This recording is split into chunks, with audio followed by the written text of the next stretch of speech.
शिव गोरक्ष। जारवीर गोगा जी की कथा। प्रिय श्रोताओं, आपने पिछले भाग में सुना कि पांचों बागड़ी वीरों ने सिंगलदीप में भयंकर युद्ध कर राजा सिंजा सिंह को बंदी बना लिया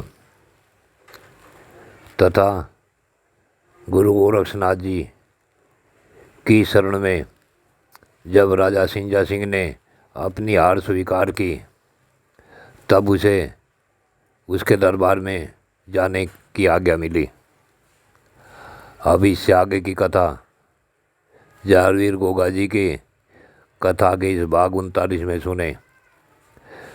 गोगा जी के प्रिय भक्तों और गुरु गोरखनाथ जी के पुजारियों, इस भाग में आप सुन रहे हैं कि जब शाम के समय राजा सिंजा सिंह अपने दरबार में गया तो वहाँ उसने अपने दोनों भाइयों और मंत्रियों के साथ मिलकर योजना बनाई कि अब हमें क्या करना चाहिए।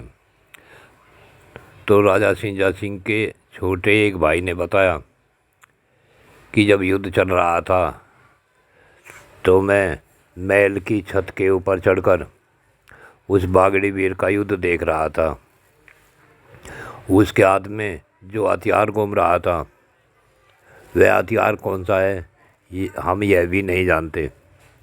वह हथियार जिधर को भी घूमता था एक साथ दर्जनों से भी अधिक सैनिकों को मार देता था। उसके घोड़े का भी कमाल था। वह चारों पैरों से सैनिकों को कुचलता चला जा रहा था और मुंह से जिस सैनिक को पकड़ता था उसे मार कर ही दम देता था। वह अकेला वीर हमारी पूरी सेना पर भारी पड़ा हुआ था। और इसमें सबसे अचंभे की तो एक बात है कि हमारी सेना का कोई भी हथियार उस योद्धा को या उस योद्धा के घोड़े को छू भी नहीं रहा था। जो भी भाला फेंका जाता, तीर तलवार फेंकी जाती, वह उसकी बराबर को निकलकर पीछे हमारी सेना को ही लगती। और जो तलवार आदि कोई भी हथियार उस योद्धा तक फेंका जाता तो वह उस योद्धा तक जा ही नहीं रहा था। और अचंभे की एक और बात है, उसके सिर पर ताज की जगह नाग खड़ा था। उसके पैरों में भी सांप घूम रहे थे। उन सब की फुंकार मात्र से ही हमारे सैनिक मर रहे थे। पूरे शहर में घर घर के बाहर बड़े भयंकर सांप घूम रहे थे। भैया, मैं यह नहीं समझ पा रहा कि हमारे देश में ये सांप कैसे आ गए।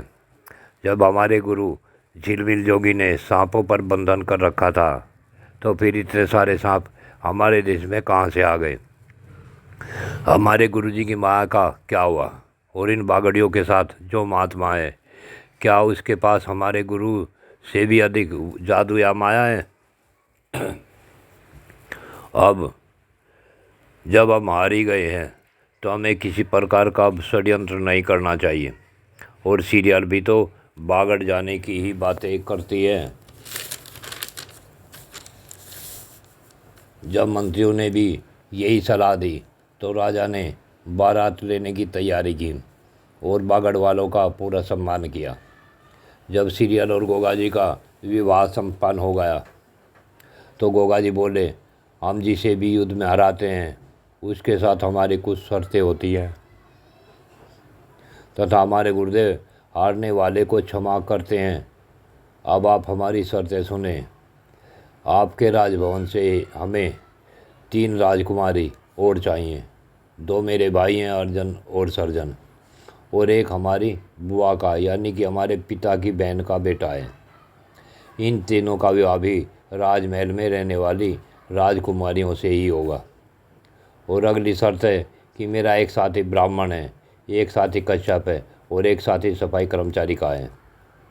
इन 6 का विवाह भी इसी देश से अब ही होगा। हम सातों के सातों एक ही गुरु के शिष्य हैं।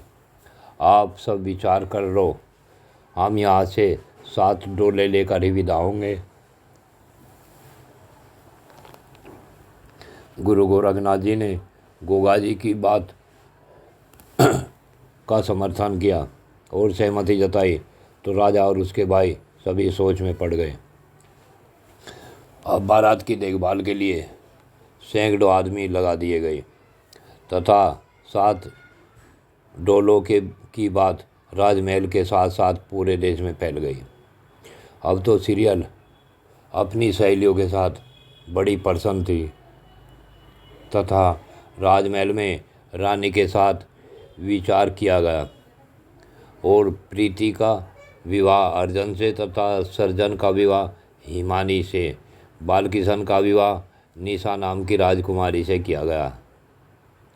जिस नाई और ब्राह्मण को देश निकाला दिया गया था उन दोनों को भी वापस बुलवाया गया और गोगा जी ने दोबारा सिंगल दिन में रहने की आज्ञा दी गई और उसी ब्राह्मण की लड़की से नार सिंह का तथा महल में पानी भरने वाली की लड़की से भजन सिंह का और महल की सफाई करने वाली की लड़की से रतन सिंह का विवाह संपन्न कराया गया। जब यह सारा कार्य संपन्न हो गया तो गुरु गोरक्षनाथ जी की योग माया से झिलमिल जोगी भी राज दरबार में आ गया। अपने गुरु को आया देख राजा उनके चरणों में गिरकर रोने लगा तथा गुरु को बताया कि अकेले गोगा ने हमारी पूरी सेना को कैसे हराया तथा सिंगल दिन में चारों ओर सांपों का आना बताया।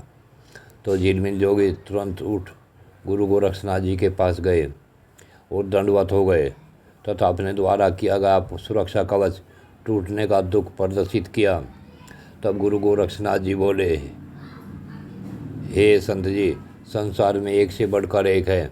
कभी कहीं भी किसी के आगे जाने पर रोक लगाने भी धर्म के विरुद्ध है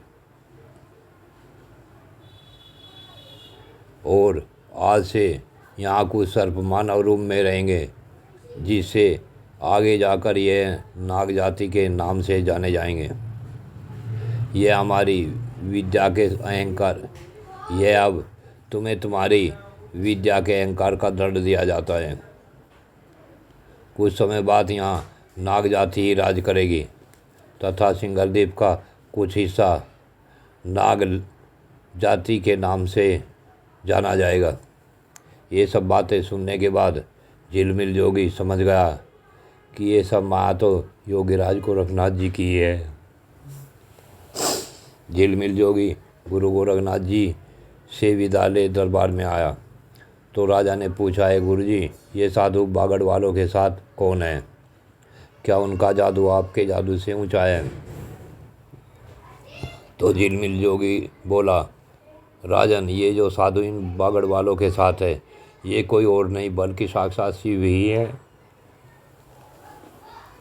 योग का प्रचार और प्रसार करने के लिए ही भगवान शिव ने गुरु गोरखनाथ जी के रूप में को धारण किया हुआ है।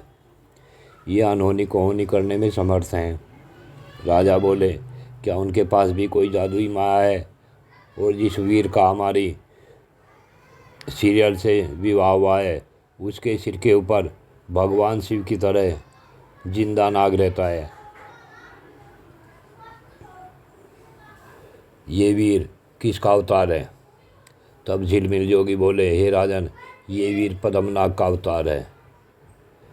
इस वीर ने गर्भ में ही तथिक नाग को बस में कर लिया था तथा बासक के लड़के पद्मनाग को पालने में ही हरा दिया था।